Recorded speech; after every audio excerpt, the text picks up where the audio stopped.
안녕하십니까. 예. 공부하시느라고 고생 많으셨습니다. 예.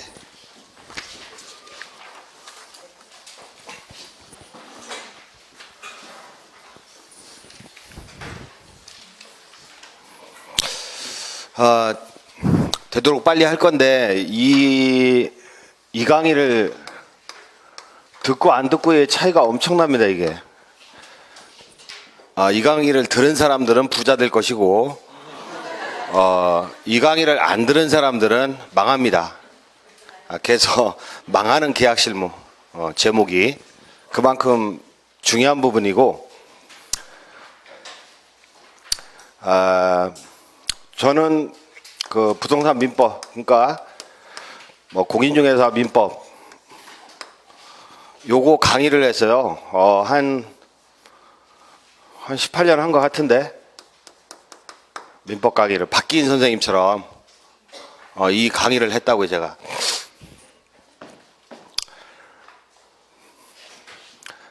그러면서 학원도 운영을 했었어요. 예전에 그 노원구에서, 그러니까 노원역 주변에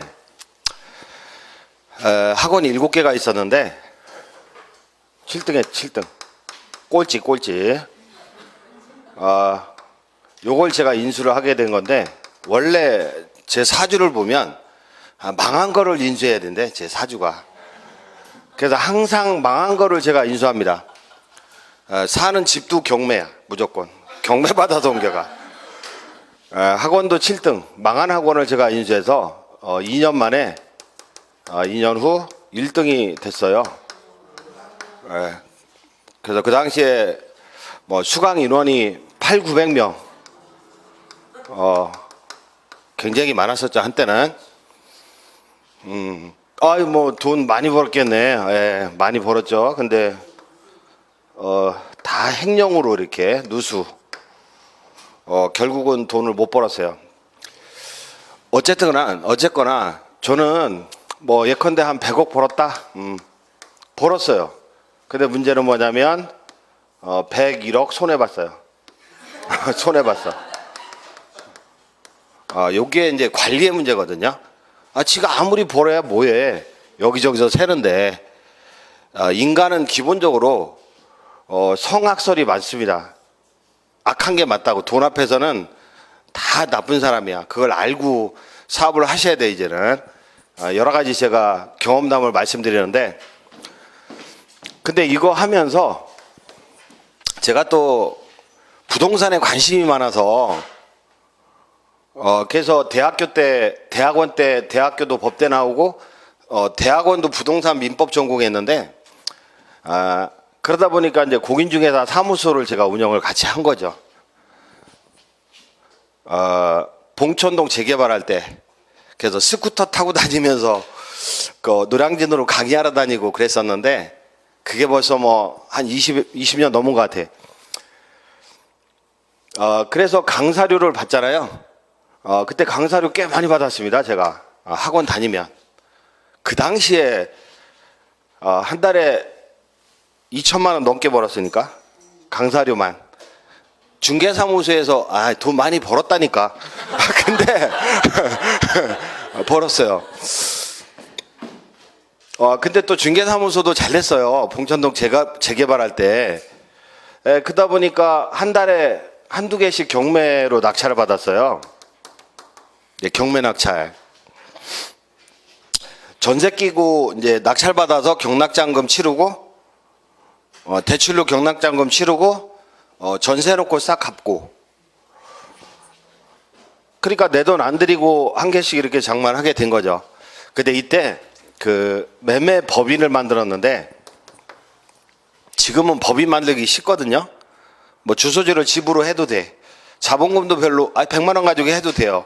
근데 그때는 막 세무서에서 실사 나오고 하여튼 법인 만들기 쉽지는 않았는데, 이 법인의 목적이 매매업이죠. 매매업. 하도 사고팔도 하다 보니까 양도세가 문제되잖아요. 단기 매매.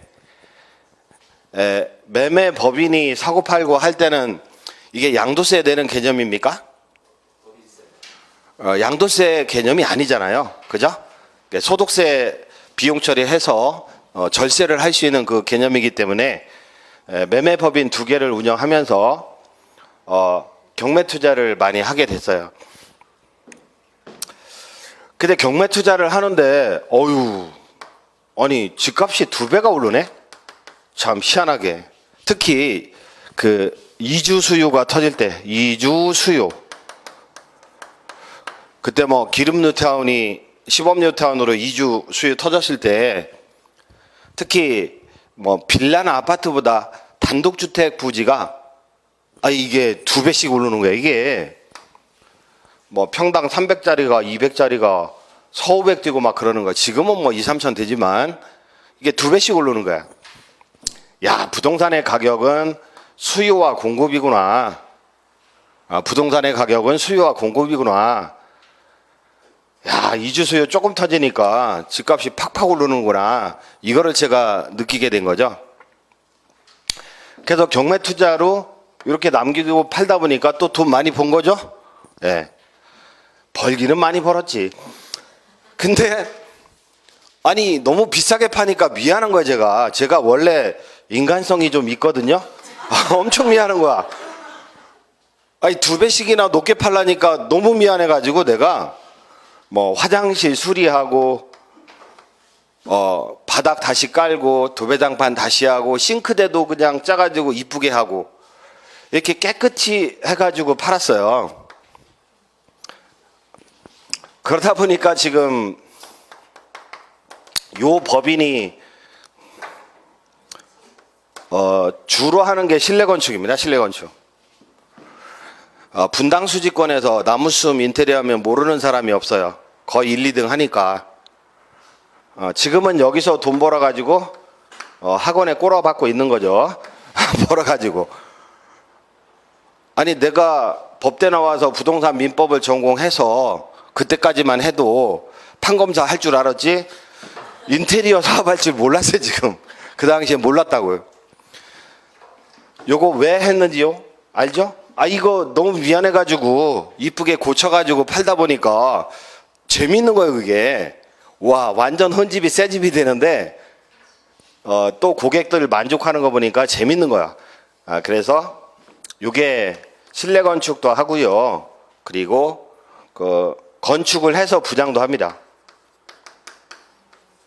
최근에는 내포 신도시 인근에 28세대 분양을 했는데 이런 부동산 사업을 하게 된 거죠. 또 이런 걸 하다 보니까 학원 사업도 하게 된 거죠. 한국법학교가 학원 사업도 하게 된 거잖아요. 주인 처음 만나보지. 죄송합니다. 인사드렸어야 되는데. 근데 제가 원래 사주가 망한 거 인수하는 거잖아요. 그래서 노량진 한국법학원을 처음에 가니까 노량진 한국법학원이 이제 본사잖아요. 근데 그때 한 9월 달쯤 가봤어. 그러면 꽉 차 있어야 되잖아요. 근데 앉아있는 사람 세 보니까 9명이 앉아있는 거야. 와, 이거 내 운명이네 또. 망한 학원. 인수해야 되잖아 또. 인수해야 되잖아요. 그래서 뭐 2년 동안 열심히 해서 그 뒤로부터는 또 원래 사업은 2년 걸려. 2년 참아야 돼요. 그 뒤로 이렇게 거기도 뭐 거의 마감 칠 정도로 꽉 차게 됐잖아요. 다 사업의 비결이 있는데 근데 돈 많이 벌었어요. 예. 근데 이렇게 되는 거지. 작년에도 누수가 있었으니까. 그래서 저는 항상 강조드리고 싶은 게 뭐냐면 공인중개사 그 어려운 자격증에 합격을 했다. 그러면 중개 수수료, 중개 보수 따먹고 끝날 일이냐? 그건 아니라는 거예요. 부동산을 하다 보면 막 눈에 보이는 거야. 막 부동산 하다 보면 예컨대 자양동의 3종 일반 주거인데 3종인데 이게 이제 50평만 넘어버리면요 평당 2,500에서 3,000까지 가요. 이것도 싼 거지. 3종인데 평당 가격이 2,500에서 3,000. 왜냐하면 빌라를 지어서 분양할 수 있잖아요. 그죠?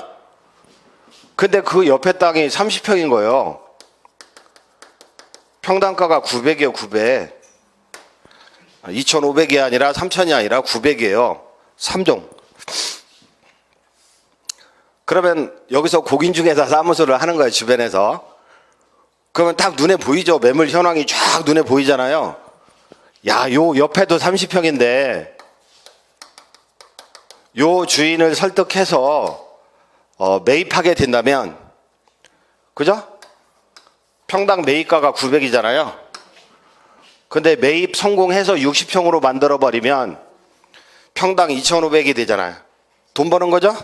그죠? 아니, 근데 이 주인 설득이 안 되는 거야. 안 판대요. 안 판대.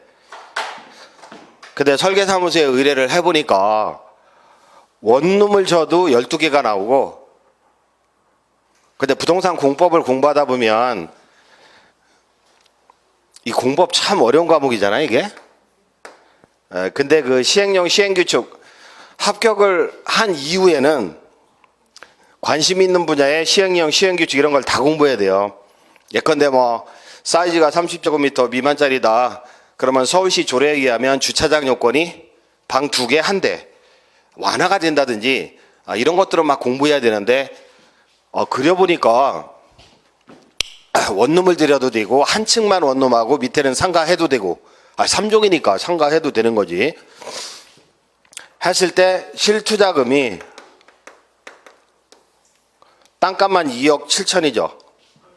근데 이것저것 3억 든다 치자. 근데 월세 받는 게 300인 거야, 300. 건축비 대출을 받는데, 건축비 대출 받아가지고 이거를 완성하는 거예요, 이 집을. 근데 월세 340 받아가지고 이자 40만 원 내고 월세 300 받는 거야. 근데 실투자금이 3억인데 월세 300 나온다. 이 수익률 굉장한 거잖아요. 그죠? 그러면 이거 매각 처리할 때 한 2억 벌어요. 3개월 만에. 집 짓는 거 2, 3개월이면 끝나거든. 요거 딱 매입해가지고 이것저것 뭐 시간 걸린다 치고 딱 매입해가지고 한 4개월 만에 2, 3억 벌잖아요. 고gin중개사 사무소 하다 보면 눈에 보인다니까, 이게. 그리고 더 좋은 거는 이게 경매로 나온 거야. 신난 거지 뭐. 권리관계 엄청 복잡하네. 가압류, 가처분 뭐 별게 다 있는 거야. 우리 입장에서는 너무 신나는 거지. 단독 입찰 받을 수 있으니까. 그리고 일반인들은 이런 것들은 낙찰 받으려고 그래요, 업자들이. 낙찰 받아서 빌라 줘서 빌라 업자한테 판다든지. 근데 이런 것들은 낙찰 안 받으려고 그래.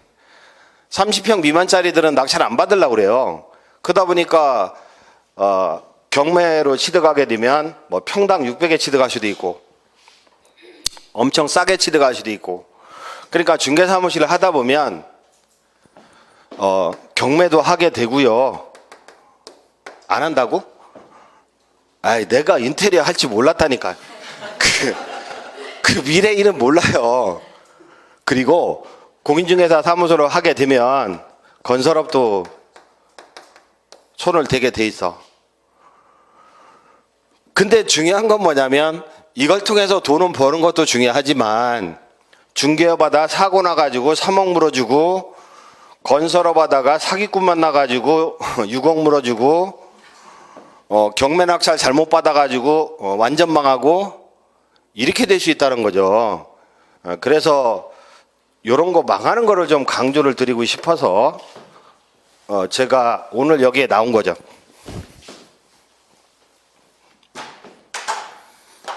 첫 번째 사례는 뭐냐면 요 건물이 10억짜리입니다.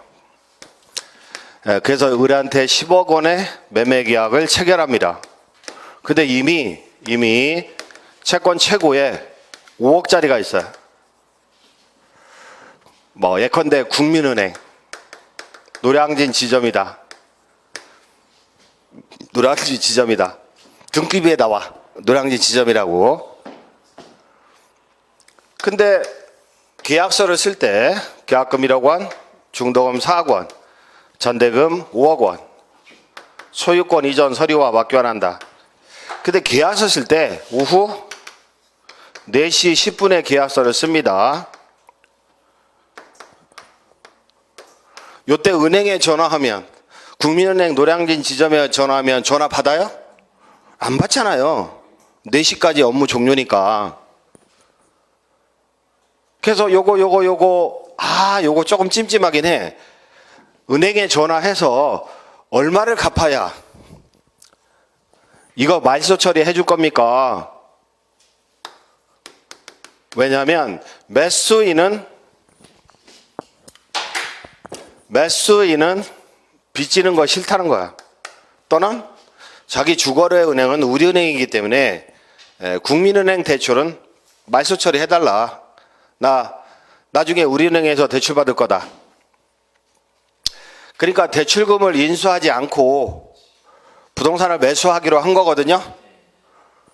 그러면 국민은행 노량진 지점에 전화를 해서 요거 얼마를 갚아야 근저당 건을 말소 처리해 줄 겁니까? 하고 문의를 해야 되는데 오후 4시 10분이니까 문의를 할 수 없잖아. 그래서 계약서 쓸 때 계약공인중개사가 계약서 쓸 때 야, 채권 최고액이 5억이니까 잔금을 5억으로 정하면 되겠구나.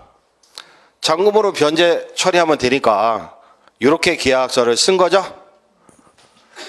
그래서 1억 원 입금하고요. 4억 원 입금하고요. 잔금 치를 때 은행에 물어본 거예요. 잔금 치를 때 은행에 물어본 거야. 얼마를 변제해야 근저당 건을 말소해 줄 겁니까? 4억 7천? 뭐 이렇게 기대하고 물어봤더니 20억을 변제해야 말소를 처리해 준다는 거예요. 20억을 변제해야 말소 처리해 준대요. 희한하다. 공인중개사 사장님은 시험 볼 때 공부한 거하고 시험 볼 때 근저당권 공부한 거하고 부동산 실무하고 너무 틀린다고 막 전화해서 따지는 거야. 1년에 한 2건 전화 옵니다. 이런 거로. 그래서 내가 뭐가 틀리냐고 똑같지. 뭐가 틀리냐고 하고 제가 뭐라고 하죠. 보시면 이 근저당권은 100% 포괄근저당입니다. 요거는 기본계약이 여러 개다. 기본계약이 다수다 이거예요. 그러니까 요 부동산을 갑이 사면서 이제 잔금 대출을 받은 거예요. 그러면 소비 대차계약상 채권 채무가 있고 카드 발급받으라는 거예요. 그래서 카드 계약. 마이너스 통장도 발급받으라고 하네. 마이너스 통장. 그 다음에 갑이라는 사람이 사업자입니다. 개인 사업자 또는 법인 사업자. 이 개인 사업이든 법인 사업이든 하면 왜 이렇게 대출을 잘해줘요 요즘은? 너무너무 잘해줘요. 예전에는 진짜 대출 받으려면 너무 힘들었는데 개인 사업자 대출 너무너무 잘해준다니까. 그러면 법인 사업자든 개인 사업자든 대출을 받는다 할 때 특히 이제 정책자금 같은 거 자영업자를 위한 정책자금 내려보내고 건설 경기가 좀 그러니까 도시형 생활주택 활성화시키자 해서 도시형 생활주택 2% 건축자금 막 내려보내고 국민은행 통해서 우리은행 통해서 막 대출하잖아요. 근데 누가 보증서인데요? 갑이.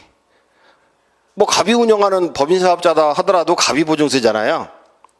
어쨌거나 국민은행 통해서 거래했다면 사업자 대출을 받는 경우도 있잖아요. 그죠? 요거 근저당권 5월 1일인데 나중에 사업자 대출을 받아요. 요것도 다 담보된다는 거죠. 요것도. 그러면 저당권 설정자, 그죠? 저당권 설정자, 물상보증인이 아니라 저당권 설정자 또는 채무자가 그 저당권 말소를 청구하기 위해서는 최고액 변제입니까? 전액 변제입니까? 전액 변제잖아요. 총액 변제, 전액 변제잖아요. 근데 왜 안 배웠다고 그러는 거예요? 같은 거지. 같은 거지. 시험 공부할 때 하고 실무하고 같은 거지. 그래서 이러저러한 거 다 따져보니까 이게 20억이 되는 거예요. 그러면 20억을 다 변제해야 이게 말소 처리가 되는 거죠. 그러면 공인중개사는 미치고 환장할 노릇이죠. 중간에서 막 매수인이 와서 따지고 매도인은 얼마나 없으면 그 매물로 매각했겠습니까? 그러니까 매도인은 1억 먹고 4억 먹고 소유권은 안 넘겨주고 니들이 알아서 해라 하고, 그러면 매수인하고 중개사가 미치고 환장하는 거죠. 여기서 법적인 다툼이 생기고 그런다고. 그러니까 부동산 실무에서는 은행에 전화를 할 수가 없는 거야.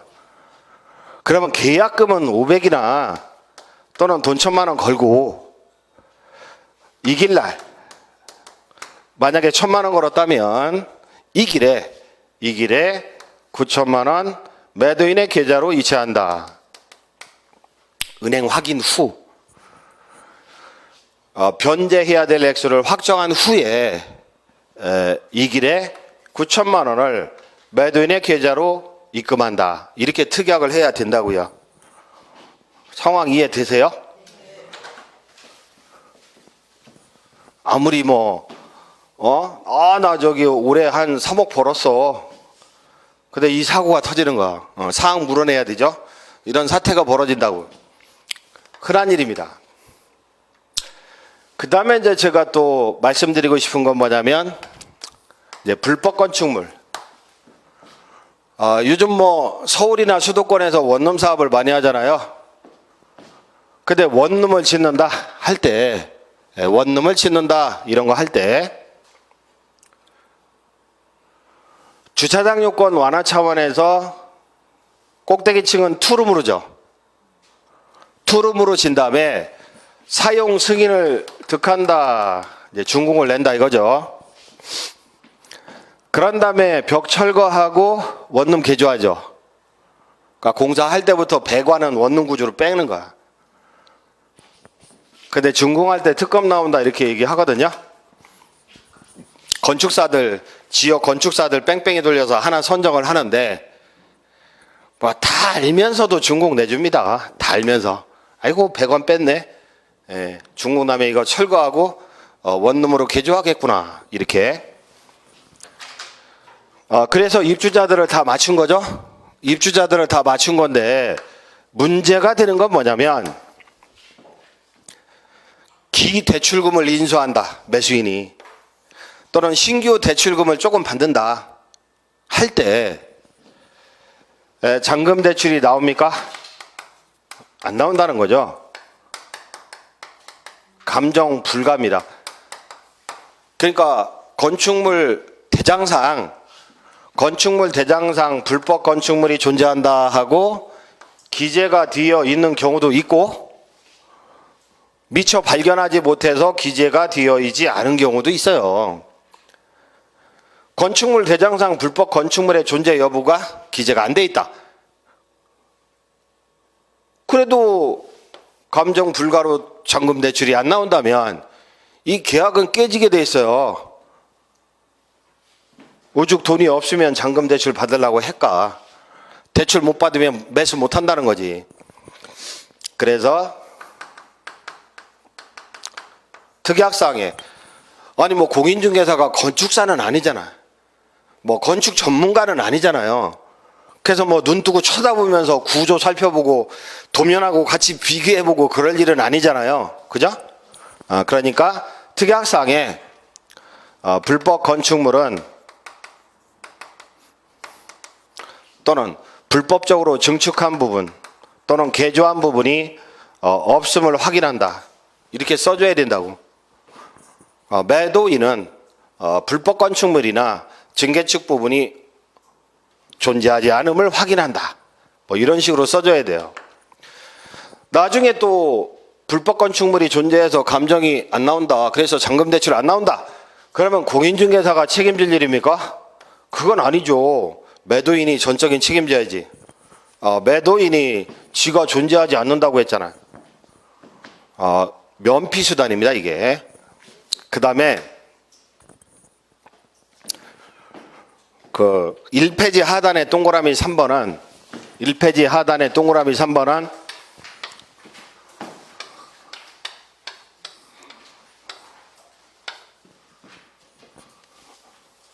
최근에 문제가 많이 됐었는데 여러 동의 건물을 짓잖아요.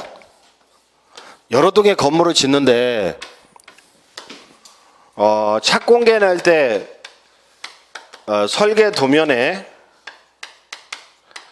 배치도로 보면 설계 도면에 배치도로 보면 요게 101동이고 요게 102동이고 뭐 103동 이렇게 나가는 거야. 104동. 그리고 오른쪽이 이제 1호 라인 101호, 201호, 101호, 102호. 오른쪽이 1호 라인, 왼쪽이 2호 라인. 이렇게 이제 배치도로 그려서 건축 허가를 받은 거예요. 근데 도로명 주소 매기는 법칙이 있어요. 도로명 주소 매기는 법칙 때문에 C자로 하래. 참, 이게 101동이 된 거야. 102동이 된 거고. 그러니까 설계 도면상 배치도하고 나중에 건축물 대장에 나온 동호수하고 틀린 거예요. 틀린 거야. 그래서 최근에는 이제 이런 일이 많았고요. 그리고 이런 일이 없다 하더라도 동호수가 바뀌는 경우가 많아요. 왜요? 건축업자들이, 기술자들이, 간판업자들이 그냥 갖다 막걸리 한 잔 마시고 이상한 거 붙이는 거예요, 여기다가. 저쪽도 이랬으니까 여기도 그랬겠지. 이 현장도. 그리고 가장 많이 헷갈리는 게 1호 라인, 2호 라인이에요. 1호 라인, 2호 라인을 막 바꿔서 붙이는 거예요. 방향 감각이 없어서. 이 얘기는 뭐냐면 입주 아파트 요거 전세 계약이나 임대차 계약 체결할 때 또는 매매 계약 체결할 때 동호수를 정확히 해야 된다는 거죠. 계약서에. 근데 건축물 대장이 완성되기 전입니다. 건축물 대장이라도 있으면 평면도도 보고 동호수 배치도도 보고서 계약을 할 텐데 입주 아파트나 입주 빌라 단지나 이런 것들 보면 아직 건축물 대장이 완성되기 전에 매매나 전세 계약을 체결하잖아요. 요즘 전세 물건도 없는데 그런 경우는 동호수를 뭘 보고 결정하느냐? 뭘 보고? 거기 뭐 써놨잖아요. 그림 첨부하라고 그려서. 아예 내동을 그려가지고 여기 이 부분이에요 하고 그림 첨부하라고 계약서에. 한 동이다? 한 동이야. 그러면 정면에서 바라볼 때 우측, 2층 우측 부분 이런 식으로 쓰라는 거죠. 그런 식으로. 그리고 나중에 건축물 대장에 나오면 동호수 표기를 정확히 한다. 이렇게 써야 돼요. 그래서 신축 건물 중개거래 할 때는 가장 중요한 게 동호수 표시입니다.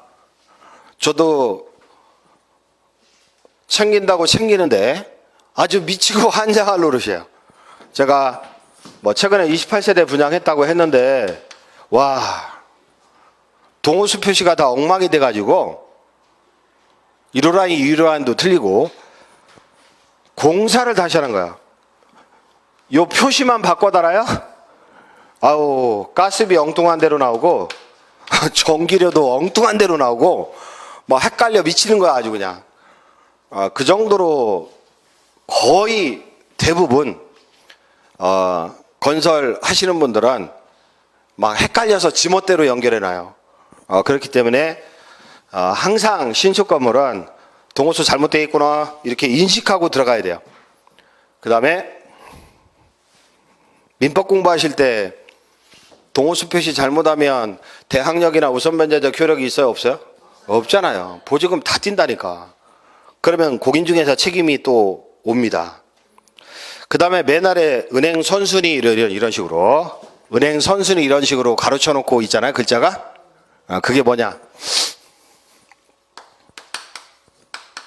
입주 아파트. 입주 장사 괜찮아요. 입주 장사. 입주 장사 들어보셨어요? 예컨대 2000세대 입주한다. 뭐 2000세대 입주한다. 그러면 수 분양자들은 분양 받은 사람들, 수 분양자들은 계약금 치르죠? 뭐 1차 중도금까지는 돈이 있어. 근데 나머지는 중도금 대출 받죠? 2차 중도금, 3차 중도금 대출 받아. 근데 잔금이 좀 커요. 잔금이 없어. 이거 피가 1억 붙었는데 좀 더 가지고 있으면 피가 한 2억 붙을 것 같아. 수원에 광교라고 있는데 여기 같은 데는 피가 처음에는 미분양 났었는데 한 2억 이상 붙은 단지 많잖아요. 그 다음에 뭐 판교 같은 데도 마찬가지예요. 지금은 이동탄 평택이 또 괜찮은데 거기만 못하지만 안산시와도 괜찮아요. 위로해야지. 그 다음에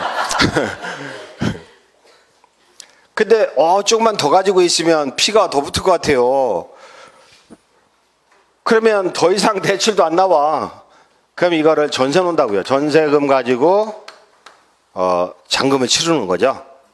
그러면 입주 아파트는 전세 분량이 많아요, 적어요? 많아요. 그러면 전세금이 비싸요, 싸요? 엄청 싸죠.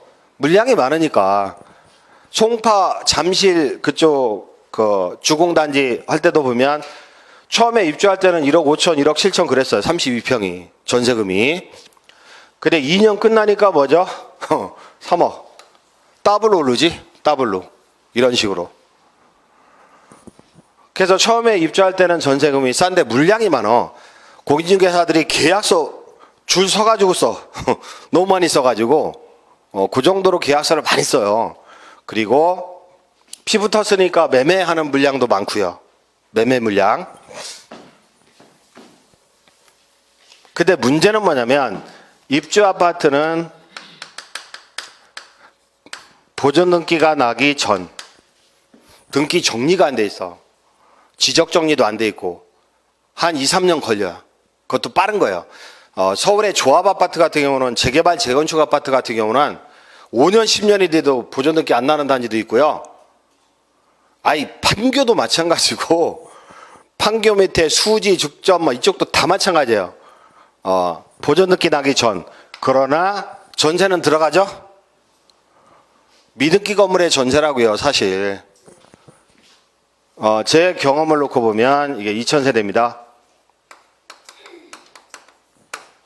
이제 공인중개사 사무소 정문 바로 옆에 저는 제일 좋은 자리에 위치를 해요. 아무리 피를 줘도 풀 대출 받아서 카드 가게라도 해서 가장 좋은 위치에 자리를 잡아요. 여기에서 거의 물량을 흡수를 할 자신이 있으니까. 그러면 2000세대 입주를 시키는데 제가 뭐 백삼동 뭐 1302호 요거는 저의 소유입니다. 제가 억지로 그냥 부장을 받은 거야. 이런 상황에서 2000세대 중에 제가 전세계약서 뭐 한 300개를 썼어요. 300집을 이제 전세계약서를 쓴 거죠. 근데 등기부로 보면 예컨대 뭐 102동 501호에 전세를 드렸는데 을이라는 사람이 이제 소유자가 부장받은 거야. 근데 을이라는 사람이 인도받고 주민등록하고 확정일자를 찍는데 이게 뭐 4월 3일이다. 그러고 한참 있다가 갑의 이름으로 보존등기가 나는 거예요. 5월 3일 날 보존등기가 나왔다. 그리고 병이라는 저당권, 근저당권이죠. 근저당권. 5월 3일 똑같아요. 예, 국민은행입니다. 국민은행이 중도금 대출을 했거든요. 뭐 보존등기가 나와야 근저당권을 설정등기 할 거 아닙니까? 접수 순서는 요게 빠르고 요게 늦겠지만 날짜는 똑같아요. 근데 국민은행에서 뭐라고 하냐면 수분양자 가봐. 아니 나의 근저당권보다 앞서는 전입신고가 있네. 나 기분 나쁘다. 요거 퇴거시켜라. 요거 퇴거시켜라. 잠깐만 퇴거시켜라. 하고 요구를 하는데 만약에 퇴거 안 하면 3일 내로 퇴거 안 시키면 대출금 상환해라. 대출금 일시 상환해라. 하고 갑한테 압박을 해요. 자기 뭐 고잔동 신도시 할 때도 그랬고 뭐 수지 죽전 성복동 뭐 강동구 쪽에는 아이파크 상암 아이파크 뭐 남서울 힐스테이트 뭐 어우 저 전화 많이 받았어. 나 민법 강의 한 18년 했잖아. 그러니까 전화 엄청 와요. 이거 큰일 났어요 해가면서 지들 잘 나갈 때는 전화 한 통 없다가 꼭 사고 나면 전화 오잖아요. 이런 경우 은행으로부터 막 압박을 받는 수부장자 갑은 누구 쫓아와? 공인중개사 사무소 쫓아오잖아요. 이거 어떻게 된 거냐고 쫓아오잖아. 그래서 임차인한테 잠깐만 빼달라고 하면 빼줘요? 안 빼줘. 90%가 안 빼줘요. 내가 왜 전입신고 빼냐고 안 빼줘요. 그러면 은행에서는 상환해라 이렇게 요구한다고요. 환장할 노릇이죠. 옆에 공인중개사 사무소는 200개 썼는데 전세계약서를 200명이 막 소유자하고 임차인하면 400명이야. 400명이 와서 막 상의하는 어떻게 해야 되냐고 난리가 났어요. 근데 우리 사무실은 뭐야? 한가합니다. 문제가 없습니다. 왜? 특약 한 줄 때문에. 요 전세계약서 쓸 때 국민은행에 근저당권은 선순위다. 딱 쓴 거예요. 임대차 계약서 쓸 때 국민은행의 근저당권은 대출금이 얼마고 중도금 대출금이 얼마고 선순위라고 딱 쓴 거예요. 이거 썼다고 우리 기분 나빠 할까요? 에이 엄청 싸다니까 전세금이 엄청 싸기 때문에 아유 감사합니다 하고 들어와요. 그래서 요거 썼다고 기분 나빠 할 일이 아니에요. 저는 이 특약을 쓴 거죠. 근데 우리 동네에서 저 특약 쓴 사람은 아무도 없더라고. 아무도 없더라고. 어떤 중개사무실이다. 20개 중개사무실 중에 우리 빼고 19개 중개사무실은 이런 거 쓴 사람이 아무도 없더라고. 그래서 우리 같은 경우는 어떻게 했냐면 우리 실장이 전화하는 거죠. 임차인한테. 특약상 3조에 따라서 국민은행이 선순위 등기 완료를 해야 되니까 하루만 잠깐 빼주세요. 그러면 을은 싫다고 해요? 그러면 나가 할 수 있잖아요. 특약 위반이니까. 하루만 잠깐 빼주세요. 전화만 돌리면 돼 우리는. 근데 가끔 을은 어디로 빼요? 막 그래 을은. 어디로 빼냐고 막 그래요. 그러면 저는 뭐라고 하냐면 저기요 103동 1302호로 빼세요. 이게 우리 집이거든. 우리 집. 억지로 분양받는다고 했잖아요 내가. 돈은 없지만 우리 집으로 전입신고된 인간들이 300명이야 300집 그리고 바로 퇴거하면 되죠. 바로 퇴거해도 얘는 후순위가 되고 국민은행이 선순위가 되는 거잖아요. 바로 빼가세요. 그래요. 그래서 나중에 제가 입주장사 끝나고 요거 팔고 나올 때 매수인이 잔금을 치르잖아요. 근데 전입신고된 자가 있으면 잔금 대출이 안 나온다고. 그래서 저는 매매하기 한 달 전에 직권말소 신청하면 그 당시에는 한 달 걸렸거든요. 동사무소에 직권말소 신청하면. 그래서 매매하기 한 달 전에 전입신고 내역을 다 띄워보고 한눈도 없이 다 나갔네. 확인 후 매매를 했단 말이야. 그래서 매수인은 무리 없이 잔금 대출을 받을 수 있었다. 요게 입주장사 요령인데 요 특약상 하나가 운명을 좌우한다니까. 요게 굉장히 중요해요. 그 다음에 2페이지 내용이 또 3페이지라고 그러는데 잠시만 쉬었다가 또 보겠습니다.